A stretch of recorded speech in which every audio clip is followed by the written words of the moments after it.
So we are going to break it down. So we're doing chain wrestling sequences, and off the bat, let's start off, Scotty. Let's start off by saying that when we go in there and you're recording and I'm wrestling, there is no plan or structure beforehand. It's just straight up what we do. So we're just going to get right into it. Like we just, it's basically the lost art, and this is what's missing from wrestling today is a natural vibe, a natural feel. It's very choreographed, and you can see people tell when moves are coming. It's very telling. You know how they position, that they're not working off the fly, because the guy off the fly would be more natural. So that's why we've done this so people can get an idea of like wrestling, how wrestling, pro wrestling, like good old school wrestling should be done, but also how you can learn to call it different times and stuff like that, because the lost art is we're slowly losing it completely. So without further ado, Scotty, I'll get you to hit play there, and let's break her down. So right away, I do a lot of catches. I'm going to catch a lot when it comes to chain wrestling. Not always do I lock up. I have a good lockup, but I'm always going to go for stuff like catching top wrist locks, catching arms, and stuff like that. So me and Rodney Matthews is one of my students. He's been my student for about 2 years. We're just going through some normal reversals and stuff like that. If you notice, I'm going to hold onto that body and lean against that body a lot. You're going to see a lot of contact and little daylight. So give her a pause right there for a second, Scott. So we don't even have to back this up. I'll just give you a synopsis of like my idea going into this sequence of stuff. And I just want to do it for roughly 6 to 8 minutes. And I think we hit around the six minute mark, a few minutes or a few seconds after 6 minutes. The idea is in my head, I want to just work more or less the arm. However, when you're thinking along those lines, you can paint yourself into a corner where all you can think about is just grabbing the arm. And so it's always good to think outside the box and think real wrestling. Even if you want to get something, even if you know something's hurt, even if you know where the story you want to tell is somewhere else, doesn't mean you can't get to it another way, another direction, another path. And right there, you saw it with Rodney Matthews. I let him grab the hammerlock. Of course, I'm going to turn with that hammerlock where the pressure is. So it's a lean and a turn to my left. When I get in position for camera for this instance, I know where Scotty is. I stop. I'm going to reach over the head and grab his chin. I'm going to make sure I have a good grasp of his chin. So when I pull, I can make that release and then take that reverse. So I take him in a reverse headlock and then take him over. And instead of going with the head and keeping the head, once the guys have their arms around your waist, it's an easy counter to just stay in the horse position and just hook the arm bar. So that's basically, I'm trying to get to that arm, but when he had the hammerlock on, instead of me going for another hammerlock or something else out of the way, I'm going to take him over with the head. Doesn't mean that I'm not going to work the arm. It doesn't mean that the headlock is wrong. It's just a way to get there. So I'm going to lean on the body, no daylight, and take him over. So now we're working again. I took him over. I had the arm bar. He starts to move around and shift. So now I'm going to take the outside top wrist lock. All right, Scotty, let's go. Let's just go back to that reverse and then we'll go from there. Now that you explained it. So there's a big lean. You can see the lean, and then I'm going to make sure that I'm leaning on that headlock takeover, and I stay on my knees. I don't complete it by going to my hips, and I rotate over, trapping that arm. So now I got him and see how I keep that knee on the head until he starts moving, and then I'll switch it to an outside top, and then he's going to roll some more, so I'm going to counter. So right there, pause right there, Scotty. Right there is that whole sequence right there. Is what kids do nowadays is they just give holds away. So we talked about this before. It's called play wrestling. I always find it play wrestling because it doesn't look like a real contest. it looks like a do-si-do. It looks like you're just dancing with a partner. And I don't want wrestling to be a dance. I want it to look real and competitive. So anytime that Rodney Matthews is going to try to turn and reverse and roll and stuff like that, my intention is to keep that arm longer than he would like me to keep it. So I'm going to keep switching my stance and my movement. Eventually, I am going to give it back. And right here, as we're paused right here, I'm about to give it back. And that's why I go into the front face lock, because I know that we can battle a little bit, and then he can go into something that I've already taught him in a front face lock position. He can roll out into a hammerlock. So press play there, Scotty, and we'll keep going. So bam, out he goes. Now he's got me. Usually now I'll have him go into a top wrist lock, but for this he stood up with it, had the arm bar, had a key lock on there, and he feeds it up onto his shoulder.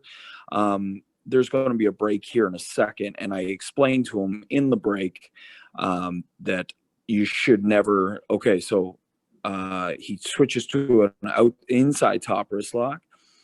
Takes me down. I'm going to use it as though I have both hands, as you can see, struggling to put both hands. Pause right there, Scott. So I have both hands on it. That's the struggle, is I want to try to outpower him before I do anything, but it's also a leverage thing and a momentum thing. As soon as you look like you have positioning and you have pushback, you roll with it. So we've had somebody ask us on Twitter about this roll through. If you have an inside top wrist lock and you roll backwards, if you will have connection right here. Yeah, perfect, Scotty. When you roll backwards and you hold on to connection, his arms will break naturally because there's no way he can hold it. There's too much pressure, and it'll roll you right into a hammer lock of your own. Also, if you wanted to, if it was an outside top wrist lock, you can do this too, and then roll backwards, and then it will give you a wrist lock. So just a normal arm wringer, it will give you that kind of control. So depending where you want to go, inside gives you the advantage of having a hammer lock. If you have outside, you're going to have wrist lock. So those are two options for you just on a back roll. So as I roll back, I'm going to keep contact. As I do, it's just going to break him naturally down as he follows through with me, and then I'll have him in a hammerlock. So here we go, off the hips, and boom. And see how I position, and keep that hammerlock, and then I'll try to stop him with my body. So here's just a little leverage move. I'm just working that arm over. That's nothing crazy. That's all very natural. I smack the hand. I give it a palm smack so it sounds like I'm driving in on it. Do you notice my shoulders and my body language is driving? It's always driving, like working that hold over. I hook him for a half pin. Of course, Rodney Matthews kicks out and makes separation. Pause right there, Scotty, if you could. So in this business, I see a lot of this because I review a lot of matches. Guys will circle the ring, and they'll circle the ring too much. I don't know if you're trying to get your thoughts together or what your perspective is, but when you start circling a full ring, you're losing credibility, because in no other sport would they circle that long without connection, because it's combat. You can have them dance around, but one guy has to cut off the ring. The other guy's got to either engage or dance, get around, move around. So I would like new kids or all kids and all professionals to keep that in mind, that when you're making those big circles around the ring, maybe once is all right, a feeling out process, but let's get to the nitty gritty, as I always say. Don't circle around the ring repetitively and consistently. It just looks silly. There looks like there's no indication that you're in any kind of competition to win. You're just burning time, and not in a good way. But here you'll see a half circle from me, and all it is I'm just explaining to Rodney, and you'll hear it on the video, that he has that arm up when he had my arm, he trapped my arm and he put it up on his shoulders. He dropped to one knee while I was on my knees. And then I was on my feet. And then as I was on my feet, he dropped to his knee, and that he's losing leverage and he's losing the high ground. And I tell people that all the time. Don't drop to your knee if that guy's standing. Only drop to your knee when that guy's at a lower base. You should always be a little bit taller and a little bit higher, because leverage goes a long, long way. All right, Scotty, let's keep on moving.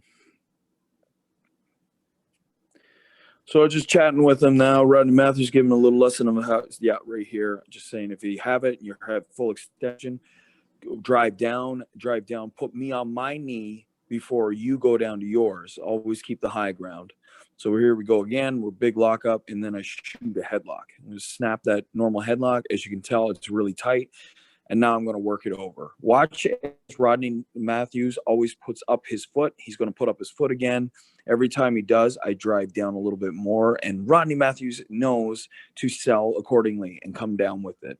Eventually, I drive him all the way down, because the idea is I'm trying to work him over, trying to work him down to that level.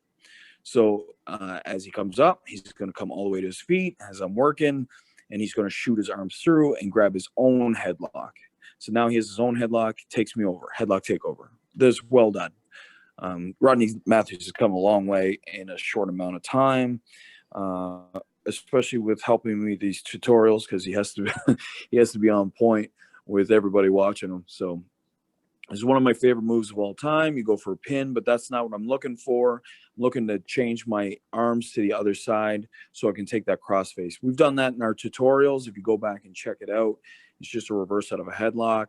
I shoot for a gut wrench pin. That's also in our tutorials. I'm trying to show as much as I can in a limited amount of time without making it look silly, a bunch of stuff. I absolutely love that Rodney Matthews can grab that headlock and leverage his way up to his feet, grabbing that hammerlock. I was really impressed with him on that one.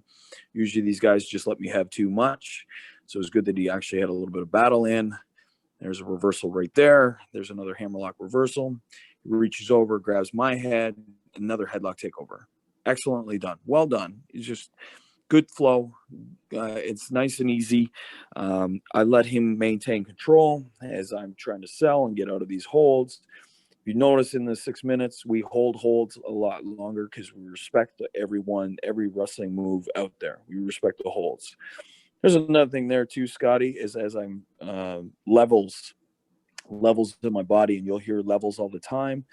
I level up. So I bring my body down, and then I shoot my body real high while he has that headlock so I can gain positioning, eventually getting that outside top wrist lock, rolling them all the way through, and then coming back into that inside top wrist lock and maintaining control by stepping on the back of the leg. And of course, Rodney Matthews has both hands, everybody, both hands, ladies and gents, on these holds. Do not think that you can hold me off with one hand. I will bend the crap out of you. A signature key lock by one Bret Hart, as I would always do the Hitman style. Maintaining armbar as he rolls through. Now I'm going to switch through, pump him through, and then grab wrist control. All really nice and flowy.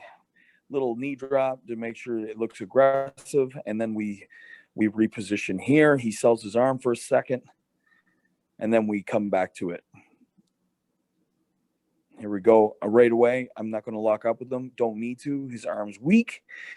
I'm maintaining control on the arm. Make sure that it looks aggressive. I drive down with the forearm and the shoulder.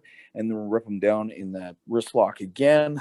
Consistently ripping him down. And as you can see, so smart of Rodney Matthews to always want to get to his feet because he doesn't want to get the knees dropped on that arm again. He rolls through, and I'm going to maintain wrist and head control, and then drive an elbow into the top of the shoulder, of course, working the arm. Beautiful hip toss, nice and easy. That was a quick call, just a hip toss. And then I go back to the hold. That, like, I don't understand. Like, wrestling does not have to be hard, and it has to have a certain kind of flow to it. In my head, as I'm calling these things, all I'm doing is seeing where his body will go and where his positioning will be. Okay, pause right there, Scotty. Can you take that back a couple seconds? So this is out of this whole thing, there was This was the only thing that kind of does not. Once I look back at it, I wish he had turned a little differently. And this is a lesson for you. So Rodney Matthews is just on the fly. He's just listening to what I say. We're just going with flow. So wherever his body positioning is, that's how I will call my stuff. So if I saw him come up and I had a hook under his arm, that's why that hip toss was there. So I'm working that arm. I'm going for pins, and it's in positioning. So a lot of people think to think a couple moves ahead, and I'm usually a couple moves ahead in thought process if I want to go somewhere. So if I want him to grab a headlock that would end up me shooting him off and giving him an elbow, then I know in the next couple movements, I want him to get a headlock. So it's easy for me to call that out in a certain way for him to grab that headlock without it looking cheesy.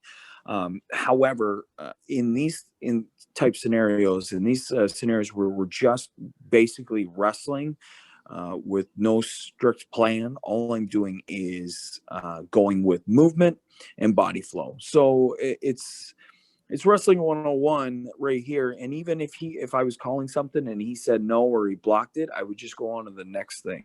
So it makes it more natural, makes it look a little bit more gritty, a little bit more real. This right here, though, however, is the one thing Rodney Matthews turns towards me. So he's trying to sit up, whereas that motion there and the pressure is on his shoulder and his elbow, he should have rolled backwards. If he had rolled backwards, he would have been in a better position, and it wouldn't have come off as a little like I had to be a little bit looser not to hurt him in that position. And it's not a good position for him anyways. But at this moment, this is what I'm talking about calling. I take the time to call the end of our little sequences coming up. So once I see him in this position, he's selling. He turned the wrong way. He gave me his back, which in wrestling is a no-no. So his back is on the mat, and he doesn't want to be there, or he shouldn't want to be there. So what I'm going to do is grab that arm. I'm going to extend it down and go for the same thing that I did earlier, because I remembered dropping knees on his arm. So this time I'm going to do the same thing, but I've told him to move and then go for a single leg. And then, of course, Rodney's good because he ad-libs the pin. And then go ahead, Scotty, roll her through. So next time it would have been better had he rolled backwards to stay out of that pinning position. I got leaning on him, but then he's got the shoulder. I don't want to give up the arm, though. So right there, he should have turned the other way with that arm bar, because the pressure is the other way. Go with pressure. You always go with pressure. Don't go against pressure when rolling. That's the rule of thumb with all combat sports. Roll with pressure. I drive, I miss, I turn, and then there's that single leg. He rips that leg down and goes into a pin. Now watch as he tries to grab me. I turn out so that I can make separation. Nice and easy. Like that was a nice little spot where he tries to get something, and of course he's aggressive. But you don't have to stay there. You don't have to get caught in situations. You can turn out and restart, basically. And that's it. That's basically the breakdown. I think there was one spot earlier on where I'm adjusting for his movements, and I put the wrong leg down. If you can see it, you'll see it, because I lose my balance and I put my hand on the mat instead of both hands being on his arm. However, his arm was fully extended and trapped on my neck and trapped by my one arm. So he was locked up. It's not a make or break type thing. But just looking back on it, I would have tried to adjust and been up on my left leg, on my left foot, instead of being on my right foot, because I had lost a wee bit of balance. And had Rodney Matthews had the experience or the years of experience that I have, I would have seen things like that, and I would have reversed out of it real quick or caught the guy once he lost balance. But this is the learning process, and this is why wrestling's so great, is that sometimes you have to adjust, and even the pros that have been at it for years and years and years will make a footing error, just adjusting to the person that they're working, and then sometimes you just got to go with the flow. So that right there is the breakdown. Scotty, do you have anything to that you want to add to this thing before we wrap this bad boy up? No, that was good, short and sweet. And hopefully some of y'all get some value out of that. And next episode, Sunday at noon. Sunday at noon. Can't wait. All right. See you then. See ya.